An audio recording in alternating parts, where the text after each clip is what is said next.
Welcome, in front of me is a Xiaomi 12 Pro, and today I will show you how you can put this device into recovery mode.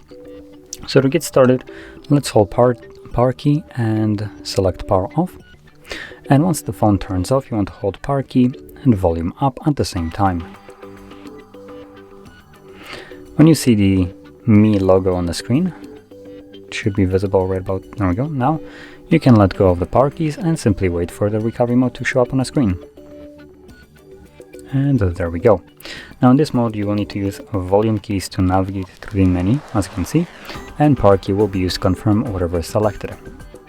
Now that being said, as you can see, the options right here are reboot, wipe data, connect with Mi Assistant, and safe mode. So it's fairly limited, that's all we get. Anyway, to leave this mode, I'm gonna stick with reboot, confirm that with power key, reboot to system, and this will take me back to Android.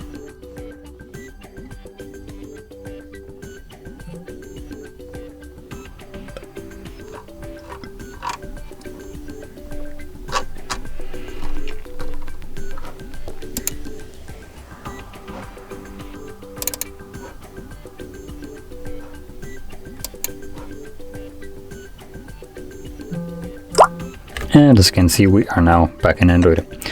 So, if you found this video helpful, don't forget to hit like, subscribe, and thanks for watching.